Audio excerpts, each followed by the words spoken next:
Christmas time, the holidays. Is this the way they end for me here in this place? A mental hospital, they call it. That's a fancy name, that is, but I know a better. The bug house. A place where they lock you up and then throw away the key. And now they've got me, too. Me, Fred Clanton. Fred Clanton, Fred Clanton. Is that really my name? Oh, everything's so mixed up. These grounds, these buildings, they're all so dark. Everything's dark, even the sky. I'll never get out. That George, he's turned them all against me. Even Betty. They keep talking about me. Why won't they let me alone?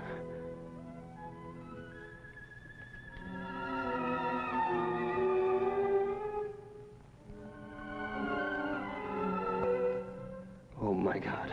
Oh, no, don't let them take me in there. I'll never get out. Oh, God, what will happen to me now?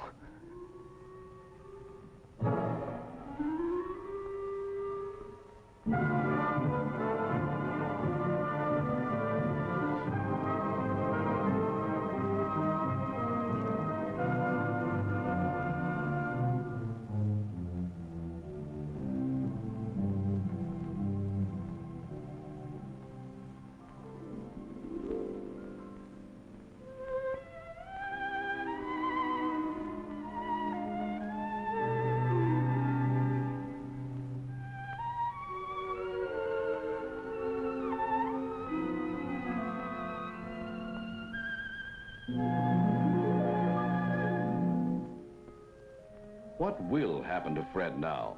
What happens to all of them? The men and women from every walk of life who each year pass through doors like this, into the mental hospitals of our land. Here, in the story of Fred Clanton and the typical Oklahoma State Hospital to which he came, the spotlight focuses on these people.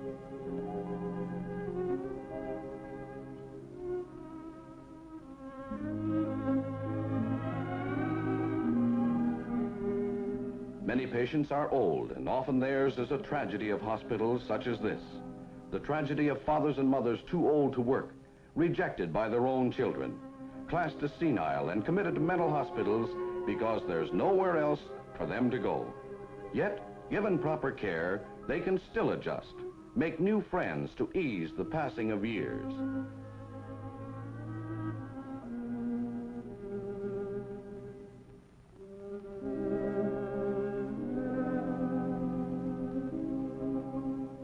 Some patients are disturbed, unable to care for themselves in normal life situations.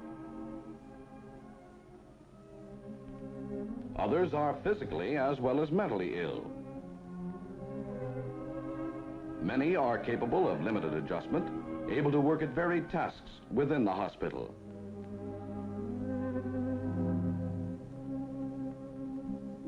There's the veteran returned from years of service overseas. The farmer who had never set foot outside his home county till he came here. Deterioration, chronic conditions limit hope for some. Others may go home tomorrow.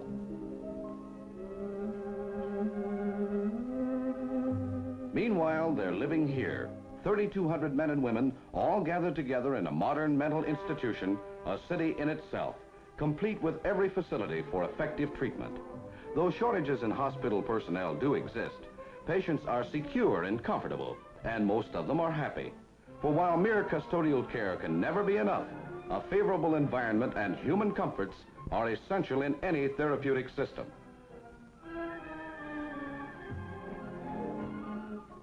For most, meals are served cafeteria style.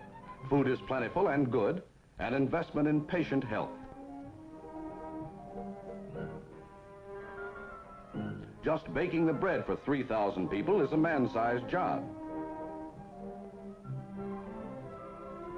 Above all, though, these kitchen chores offer patients work, the therapy of busy hands.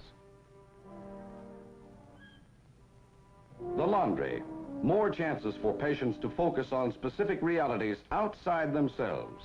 First step along the road that leads to recovery and release. The patients tell you the power plant smokestack is 525 feet tall. They seem to take a personal pride in it, maybe because power is so important here. The sick must have heat and light, there's water to be pumped, and food cooked, and laundry washed.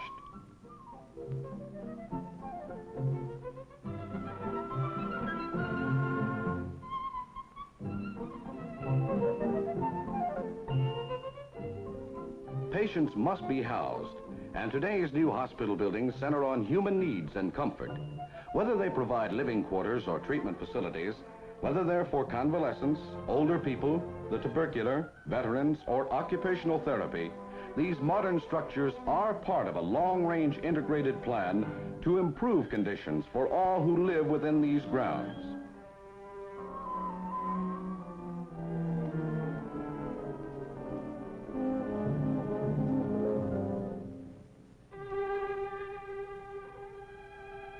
Special units provide homes for nurses and attendants, for they too play a vital role in helping patients to regain health. In addition to the regular staff, student nurses come here to learn to recognize and care for the mentally ill.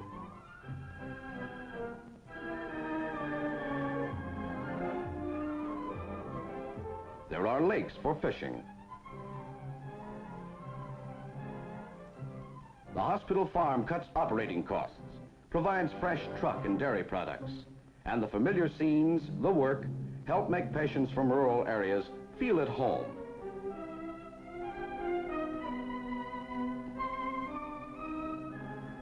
They come from all sorts of homes, these patients, all kinds of backgrounds. But somewhere along the line, life became too much for them. Some apply for voluntary admission to the hospital, one of the 3 procedures by which residents may enter a state mental institution in Oklahoma. Many former patients return of their own free will when new troubles assail them. All applicants for voluntary admission are held a minimum of 15 days for examination before they may be released.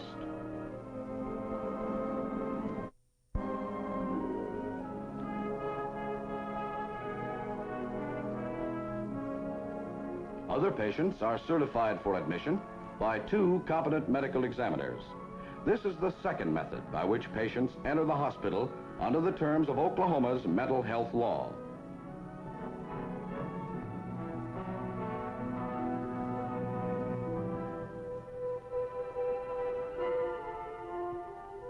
The majority, however, come by court order, committed either by a judge or a 6-man jury.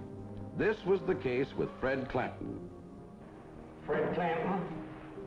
Oh, yes. How are you, Fred? Well, I'd be all right. They just left me alone. Well, why don't you tell me about it? You can't fool me. I know you're in with them, too. Fred, I'm going to send you to the hospital. And if you will cooperate with those doctors, I think they'll be able to do you some good.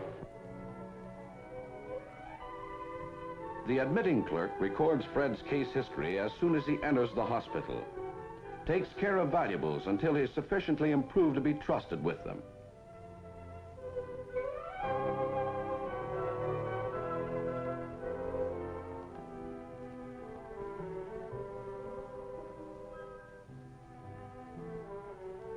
Escorted to the receiving ward by an attendant, he's bathed and outfitted.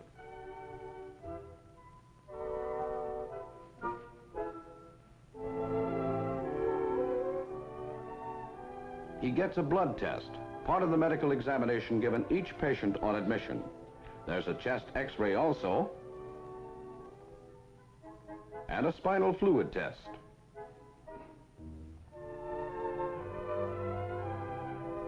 Finally comes a neuropsychiatric check, designed to bring out data related to the patient's mental disorder. They're turning my wife, you know, Betty, against me. They're taking up all her time. Why do you think they're doing you this way? Well, I've been working on this for years. They don't know it, but I'm on to them. You see, if they can just get Betty to team up with them, then they'll all try to get together.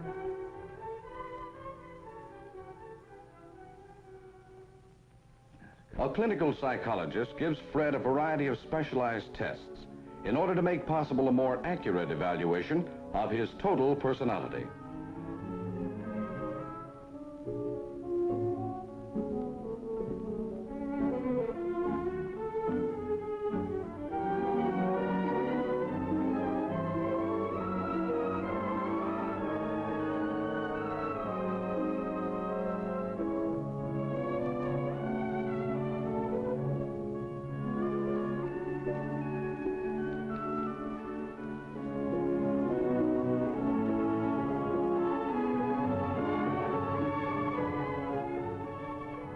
Following the examination and testing, an informal meeting of the hospital staff arrives at a tentative diagnosis of schizophrenia, paranoid type.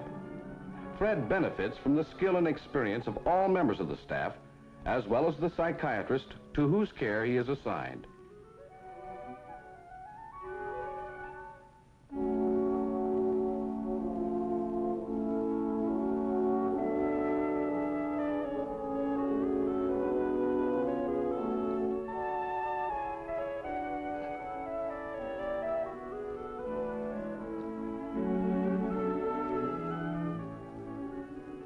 Diagnosis and staff approval completed, the patient is transferred to a treatment ward for therapy.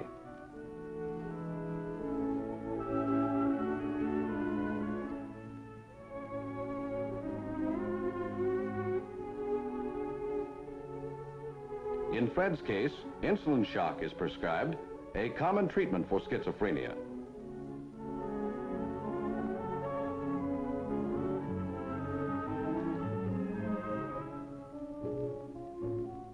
Electroshock therapy may be recommended for other disorders.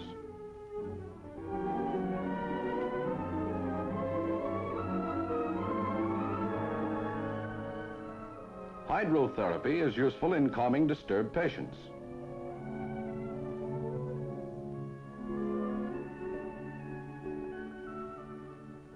So are sedative packs.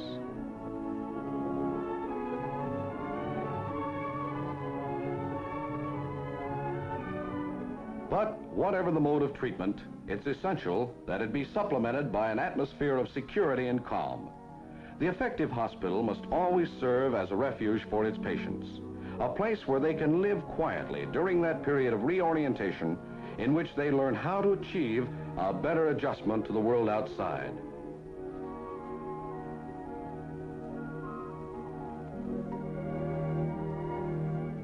Degree of adjustment, the level of orientation, varies sharply from patient to patient.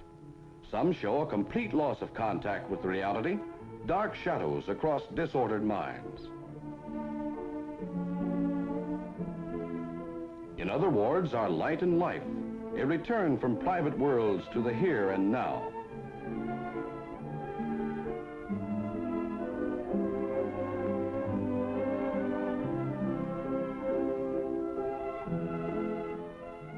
As patients improve, they are moved to wards in keeping with their condition.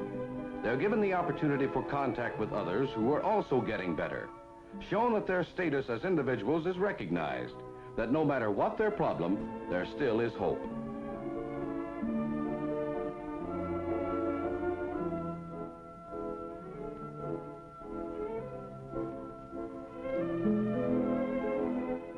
In Fred's case, insulin therapy brought relatively quick improvement.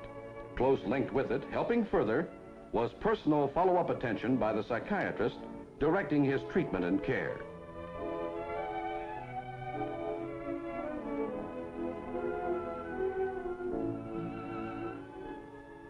Occupational therapy, reinforced shock treatment, helped Fred to draw away from his feelings of antagonism and suspicion and move closer to reality.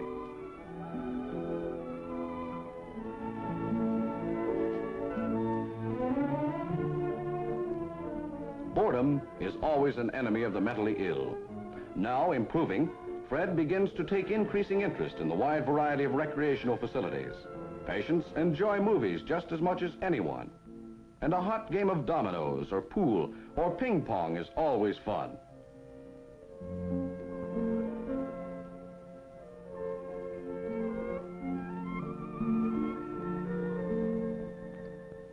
The sewing room's popular, and a permanent wave may serve as a milestone of self-respect for many women, in spite of the bubble gum.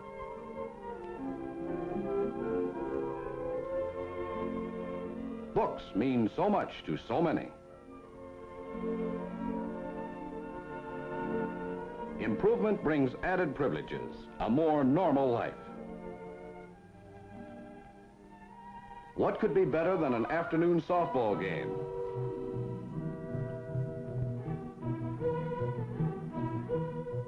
Friday dances give Fred a chance for contact with women on a social plane, help to spark his dormant pride.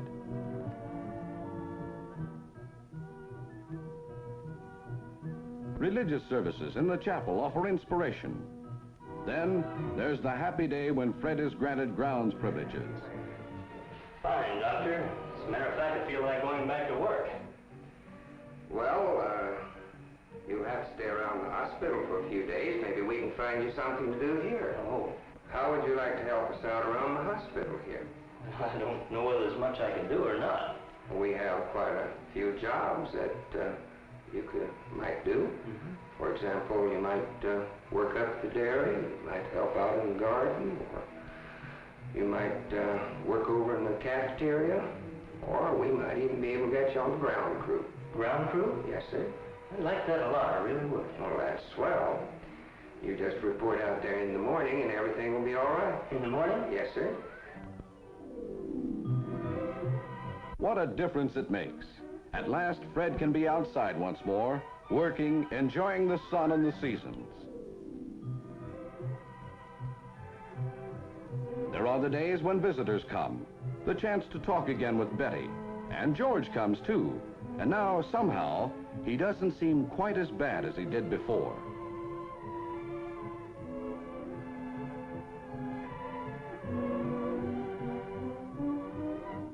It's not too long till the psychiatrist decides that Fred can try it for a while at home. He talks with Betty and with George, helps them to understand that they too have vital roles to play in aiding Fred to adjust successfully to the world outside.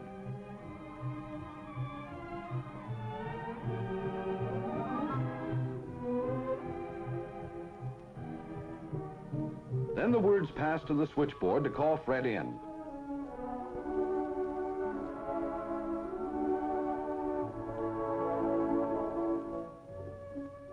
How well he looks.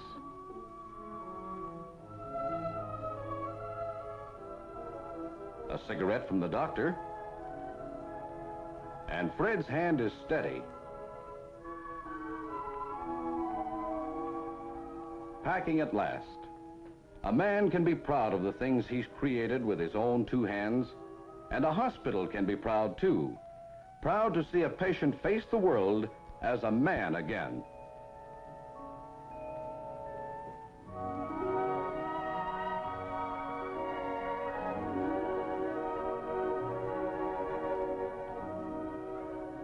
So this is it. Today I'm going home. 6 months it's taken. If I'd come here sooner, I might have been out in 3. But all I could think about was fear. The way everyone was all against me. How much I hated George. How wrong I was. Or no, not wrong, sick. And now that I'm well again, I can't help feeling just a little sad. The way you always do when you leave a place where you lived, learned, and grown. But I am well, and I know it. I'm able to face the world again. My own hometown. I suppose there'll be some folks who'll stare and talk and sneer. But no matter what they say or do, one thing I know. These people here, this place and time, have given my life back to me.